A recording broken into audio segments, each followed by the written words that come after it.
And welcome back to the Twins Wrap, brought to you by Jefferson Lions. Derek Hanson, Brad Anderson with you. And, it's my first time to get to talk to Mr. Bremer. Hello, sir. How are you? We're doing fine. We're eager to get down to Fort Myers and watch the Twins play in the sunshine this weekend. So you're on your way? Is that the deal? No, not yet. Going to head down on Saturday. We've got 3 telecasts coming up the final week of spring training, and it's something to look forward to every year, but especially this year because the winter's been just, as everybody knows, really, really brutal. 8th snowiest winter we've had in this part of the world. So it's time for baseball and time for spring. Yeah, that's for sure. From afar, what you're watching and listening to, what are your early observations? Maybe the top couple coming out of this 2023 spring training. Well, hopefully they won't need it, but what I am most impressed with was how the Twins have the front office has deepened the 40-man roster, and actually beyond that. Last year was one of those awful years where everybody on the 40-man roster got a chance to play for the big leagues, and that's hardly optimum. You want your top 26 players doing the bulk of the playing for you, but with all the injuries and everything, the organizational depth was tested. Some might even say exposed. And the way it looks now in terms of backup to different positions, whether it's the outfield, the infield, the starting rotation, the bullpen, I think this is going to be one of the deepest teams that the Twins have had in quite some time. Is there any point for concern yet to see guys like Polanco and Buxton that have not played in spring training yet? Is there concern for that, or are they still, do you think, on track to begin the year on opening day? Well, as I said, we're going to be doing 3 telecasts in the final week, and if they're not playing in those games, then I think there's reason for concern. By all accounts, Polanco and Buxton have been very active, physically getting ready for the season. The only concern might be, and I'm not so sure it's a concern that much anymore, is having game at bats. Kirby Puckett, for instance, always felt like he, in spring training, benefited from having 50 at bats to get his timing down and mechanically be ready for the start of the season. Well, that's not going to happen for Byron or for Jorge. But if they're working on things, and if they're strengthening the knees that were so problematic for each of them last year, and they can get those at bats in, hopefully they'll be ready to go when we leave. 2 weeks from today, we leave from Fort Myers for Kansas City to get the season started. Yeah, well, hopefully they have less snow than the Twin Cities, that is for sure, down the Missouri area. I've been looking, and right now it's looking like opening day, the temperature is going to be high is going to be in the upper to mid 50s in Kansas City. We'll take that. Yeah, for sure. Let me ask you a little bit about Monday's game against the Yankees. Max Kepler hits a home run. He's a guy who intrigues me. A lot of talk about him with the banning of the shift, and it was nice to see him get a home run. And I just kind of wonder if this is going to be a bounce back year for him. Well, it could be, and that's the hope. You can tell by looking at Max, he's a great athlete, and with the banning of the shifts. Only going to be 2 infielders on the right side. Some of those 2 hoppers are going to find a hole. It's been interesting, though, in the case of Joey Gallo, who is another Twins player this year who's been greatly impacted by the shift. And it didn't keep, I think it was the Red Sox a week or so ago, took their left fielder and put him in short right field, which is where the second baseman typically had played, both Gallo and Kepler. So Max may see some variation of the shift that still might put somebody on the right side of the field, only, deep in the outfield grass, and it being maybe a left fielder rather than a second baseman. Guys, trying to get away from the shift. Do they just have to get to the point, though? This is what I've been harping on, is they're just going to have to try to hit them where they ain't. I know it's easier said than done, but I think you can try to draw the lines in the sand all you want in the world of baseball, but everyone's going to try to, get the advantage that they can. Well, and that's, been my position too. We first saw, oddly enough, a right-handed batter Brian Dozier years ago, teams would ship him to the pull side. And, we said time and time again, just push the ball to the right side. And it is easier said than done. And one of the reasons that's the case is the increased velocity that we see in the game now. It wasn't that long ago the average Major League fastball was 88, 89. Well, now it's 94. And it's harder to display bat control when, the pitch is getting there a foot and a half quicker than it used to. And so I'm willing to give the hitters some slack and some benefit of the doubt that it's just not as easy to use the whole field as it used to be. But then, of course, Luis Arraez kind of, brought back the notion that, well, if they play me over here, I'm going to hit it over there. And that's what led to his winning the batting title. Alex Kirilloff as well is another guy. You hope he plays at first base. Without Arraez, I think they'd like to have Miranda play at third base. As a guy like Solano, does Gallo play first? Is it kind of a mix thereof? What do you think coming in? Yeah, I wouldn't be at all surprised to see Alex start not with the major league club, maybe even staying in Florida after they break camp or being assigned to St. Paul, just to get that wrist. The restructured wrist built up again. I think, especially you mentioned Kepler, I think we'll see quite a bit of Joey Gallo at first base. He's big target over there, right, at 6'6", and he's a great athlete. Should be able to adapt, one would think, to the footwork and all that at first base. And it might be even by Memorial Day, barring injury, where we get to that point of the season before Alex comes up to the big leagues, hopefully to stay. I've said this for years. I think Alex Kirilloff is going to be a multi-all-star game player for the Minnesota Twins. He just needs to get and stay healthy, and let's hope that 2023 is that year. This is one thing that Brad mentioned quite a bit in the offseason, getting more solidified at catcher. What have you, as far as Jeffers and Vasquez, it seems to be a pretty good 1-2 punch there, and I think that could really be a difference in this for this team coming up. What's your take so far early on in the spring with the catching situation?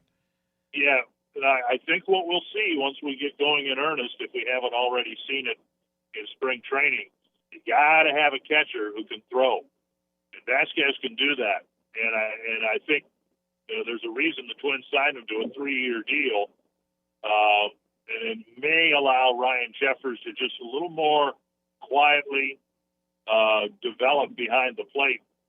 Ryan's considered, I think, he's a good game caller, but more of an offensive threat.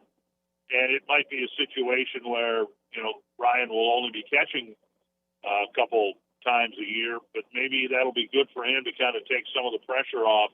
He was kind of thrust into the primary catching job with just a handful of big league at-bats. But I think we'll see teams doing a lot more running until they're discouraged by having a catcher back there who can throw a lot of runners out. Pitching-wise, I think the rotation, and we talked about kind of the depth of the team. Guys like Winder, guys like Bailey Ober. Ober's had a really nice spring. There's no guarantee he's going to be in the rotation. He might be starting the year in St. Paul.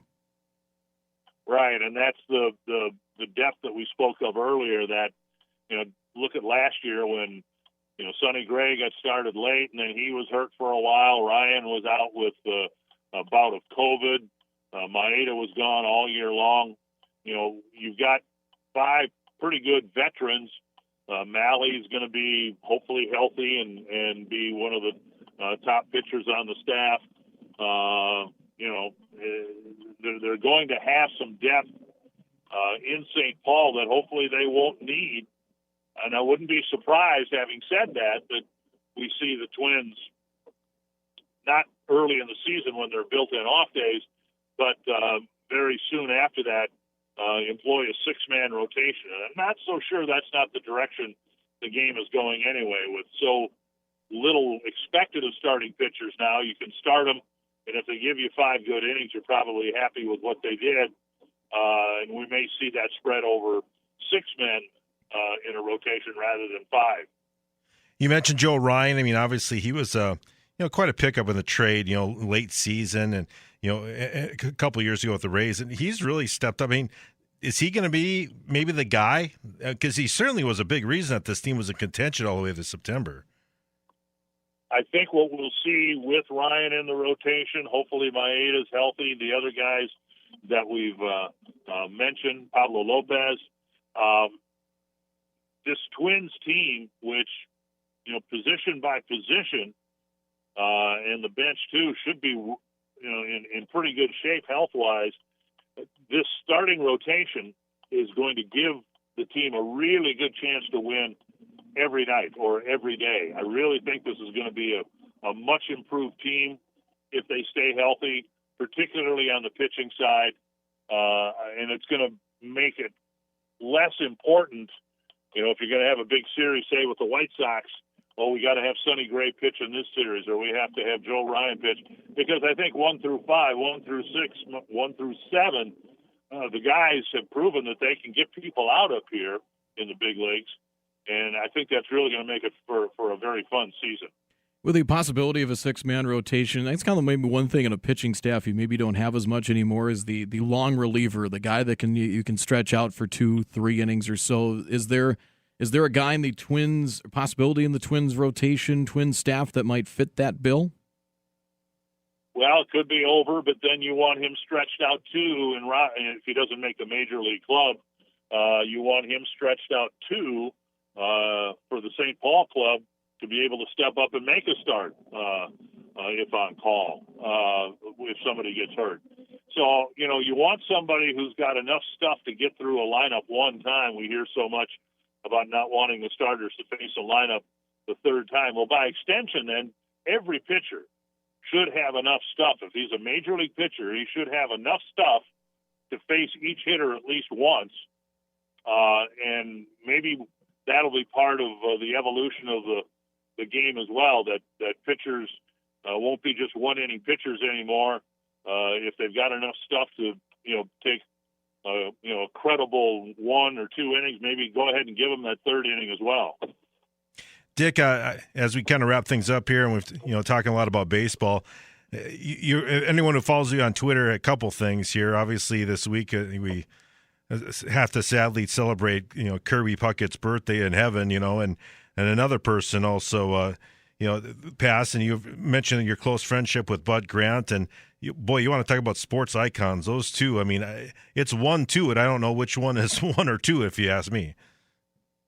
Yeah, and I don't want to overstate my relationship with Bud. I did have a relationship with him and lobbied for him, oddly enough, to work with me on Gopher basketball telecast years ago when they were looking for somebody. And, of course, out of respect for his athletic ability, he played in the NBA for crying out loud.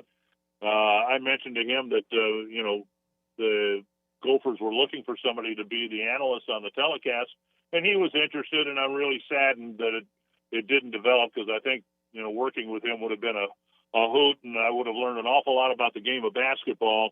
But really, I think what separated Bud from pretty much everybody else in the sports market here for at least as long as I've been alive, a lot of not football lessons to be learned, but life lessons that Bud imparted. And I think that's why he was so beloved.